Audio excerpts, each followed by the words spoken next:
Close shot দেখাই, পাম্পটার অবস্থা দেখাই। এখানে আছে 12 ভোল্ট 8.5 অ্যাম্পিয়ার একটি ডিসি ব্যাটারি, সাধারণত ইউপিএসে ব্যবহার করা হয়। আর এই যে দেখতে পাচ্ছেন প্রো পাম্প XTL 3210 12 ভোল্ট 80 ওয়াটের পাম্প। এটাকে দেখা যাচ্ছে যে max flow 6 litre per minute. তো এই পাম্পটা আমি কিনেছিলাম মাত্র 1200 টাকা দিয়ে সুমাইয়া ইলেকট্রিক থেকে।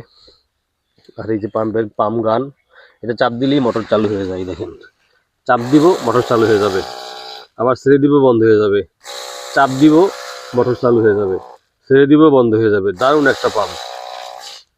আসেন এই পাম্পটা আপনাদেরকে এখন আমি চালিয়ে দেখাই। এই পাম্পটার এখন কেরামতি কি দেখাই। দেখতেই পেলেন যে এই পুকুর থেকে ইনপুটের মাধ্যমে পানি আনছি। এই যে মোটরটা ঝুলতেছে এখানে, আর এই যে আউটলাইন, এই যে সোলার কেবল, ডিসি কেবল, ব্যাটারি।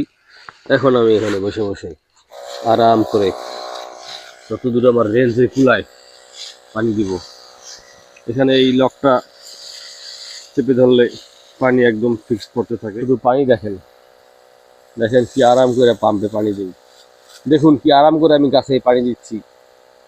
পানির একটু অপচয় হচ্ছে, আমার মনে হয় পানি এখান থেকে লিক করতেছে, অনেক জায়গা থেকে পানি লিক করতেছে। কোথা থেকে লিক করতেছে মেশিনে বুঝতে পারতেছি না। দেখি একটু কোথায় লিক করে। আমার মনে হয় এই নজেলটা থেকেই পানি লিক করতেছে, এই নজেলটা থেকেই পানি লিক করতেছে।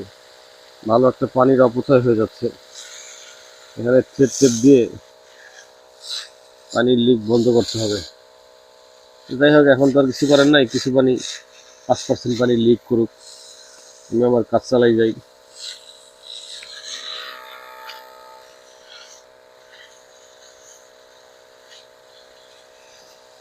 এই ধরনের পাম্প দিয়ে গাড়ি ধুতে পারবেন ভালো করে, আবার মোটরসাইকেল দিতে পারবেন, সাইকেল দিতে পারবেন, গাছে স্প্রে করতে পারবেন, গাছে ওষুধ ছিটাতে পারবেন। মোটামুটি ভালোই একটা ছোট ব্যাটারি হইলে এই পাম্পটা আপনি কাজে লাগাতে পারবেন। আমি পাম্পটা নিয়ে হ্যাপি। এখন কোনো দিন থেকে দেখা যায় আমার পাম্পটার বয়স প্রায় 4 বছর, এই 4 মাস। আরও কিছুদিন চালাই আপনাদেরকে রিভিউ দিব। তো